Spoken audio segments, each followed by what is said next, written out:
झारखंड विधानसभा का मॉनसून सत्र चल रहा है। सत्र की शुरुआत में ही बांग्लादेशी घुसपैठियों का मुद्दा खूब चर्चा में रहा। सत्र का दूसरा दिन भी इसी मुद्दे पर हंगामे की भेंट चढ़ गया। कार्यवाही शुरू होते ही विपक्ष इस मुद्दे पर चर्चा की मांग करते हुए हंगामा करने लगी। उस हंगामे के बीच शिल्पी नेहा तिर्की का एक बयान भी खूब चर्चा में रहा, जिसमें उन्होंने बांग्लादेशी घुसपैठियों की तुलना बिहारियों से करती थी। इस बयान पर भी विधानसभा के बाहर खूब बवाल मचा। सत्ता पक्ष ने जहां पूरे मामले पर कोई टिप्पणी नहीं की, वहीं विपक्ष पूरे बयान को आड़े हाथों लेते हुए इस पर कई टिप्पणियां करता है। अब इस पूरे मामले पर मांडर विधायक शिल्पी नेहा तिर्की ने स्पष्टीकरण दिया है।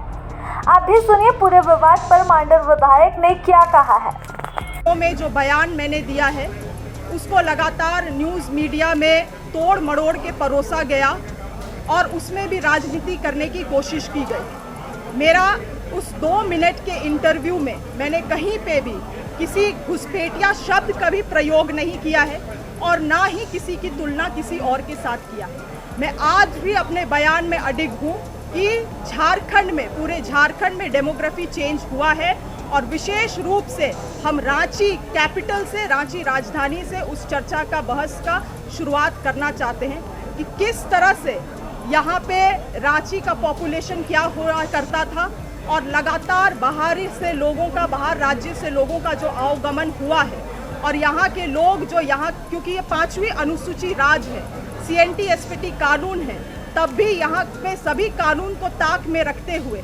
आदिवासियों का ज़मीन लूटा गया है, बड़े बड़े मॉल्स बनाए गए हैं, बड़े बड़े अपार्टमेंट्स खड़ा किए गए हैं और आज जिसमें वो जो लोग बाहर से आके उस अपार्टमेंट्स में रह रहे हैं या यहाँ पे बसे हैं आदिवासियों की ज़मीन को खरीद के, उनको 1985 के गैजेट नोटिफिकेशन लागू करते हुए रघुवर दास की सरकार ने उन सभी को स्थानीय निवासी घोषित करने का काम किया। अब मैं ये सोच रही थी कि भाजपा को तो मेरे बयान से दर्द हो रहा है पेट में और निश्चित रूप से होना भी चाहिए, क्योंकि उन्हीं की सरकार थी जब रघुवर दास को उन्होंने मुख्यमंत्री बनाया था। एक गैर आदिवासी को, यहाँ का गैर झारखंडी को यहाँ पे मुख्यमंत्री बनाने का काम किया था। मगर कुछ ऐसे लोगों को भी पेट में दर्द होने लगा मेरे बयान से, तो ये साफ जाहिर हो रहा था कि वो वैसे लोग हैं जो यहाँ पे दो वोटर ID कार्ड बना के रहते हैं, यहाँ पे भी वोट देते हैं, झारखंड में बाहर राज्य जाते हैं वहाँ पे भी वोट देते हैं। वो लोग हैं जो 2 राशन कार्ड बना के रह रहे हैं, यहाँ पे भी राशन लेते हैं, उनका परिवार वहाँ दूसरे राज्य में भी राशन लेता है। तो क्या ये चिंता का विषय नहीं है कि झारखंड जिनके लिए बनाया गया वो लोग कहाँ जाएंगे, उनका अधिकार कहाँ जाएगा? और इसीलिए वैसे लोगों के पेट में दर्द हुआ है जिन्हें दोहरा लाभ या 3 लाभ अलग अलग राज्यों से लेने का काम कर रहे हैं। क्योंकि अगर जो झारखंड में है, क्योंकि बहुत लोग ये भी बोल रहे थे कि बिहार अलग हुआ, झारखंड अलग हुआ बिहार से 2000 में, निश्चित रूप से बिहार से अलग हुआ। तो जब बिहार से झारखंड अलग हुआ तो आप और हम कौन हुए? नो मोर बिहारी, हम लोग तो झारखंडी हुए। तो जब अब हम बोल रहे हैं कि लोग बिहार से आके यहाँ के आदिवासी मूलवासियों का राज्य का अतिक्रमण कर रहे हैं, तो यहाँ पे कौन लोग हैं जिनके पेट में दर्द हो रहा है? ये बात मैं जानना चाहती हूँ। साथ ही साथ जो डेमोग्राफी चेंज का बात हो रहा है पूरे रांची में आप देखेंगे, और मैं इसको मनगढ़ंत चीज़ों के साथ नहीं, 1991 का जो जनसंख्या है का डेटा है मेरे पास और जो उसमें रिसर्च कराया गया था, उन सभी आंकड़ों को लेकर मैं आई हूँ।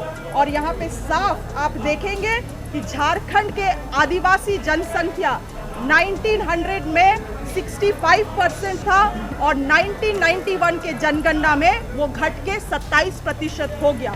और इस रिसर्च के अनुसार अगर आप जाइएगा तो यहाँ पे ये भी कहता है कि जिन जिन प्रखंडों में गिरावट हुई है वो प्रखंड अधिकतर बिहार से सटे हुए प्रखंड है और साथ ही साथ वहाँ पे कोयला माइनिंग का काम होता है। और यहाँ इस रिसर्च में ये साफ लिखा गया है कि झारखंड क्षेत्र में आदिवासियों की घटती हुई प्रतिशत का कारण बाहरी लोगों का आना है, यहाँ से आदिवासियों का पलायन है और जनगणना में हेरा फेरी है।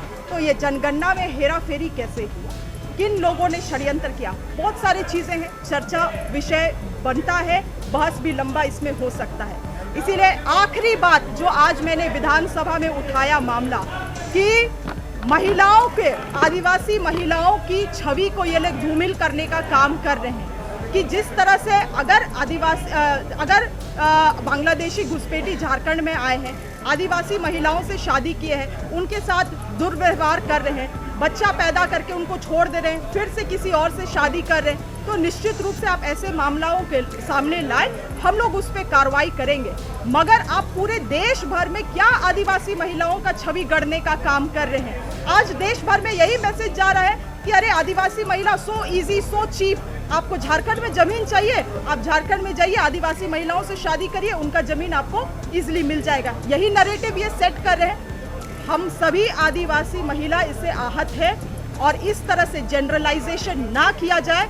हम लोग बहुत विपरीत परिस्थिति में समाज से, चीज़ों से लड़ के इतना दूर पढ़ लिख के पहुंचते हैं और इस तरह से आदिवासी महिलाओं का छवि को धूमिल करना, पूरे देश भर में एक इमेज उनका गढ़ने का काम करना कि tribal women are so easy going is just disrespective. इसीलिए मैं ये कहूँगी कि भाजपा को इन चीज़ों के लिए भी इसी सदन में, क्योंकि इसी सदन में ये बात उठाया, इसी सदन में उनको माफ़ी मांगना चाहिए आदिवासी महिलाओं से।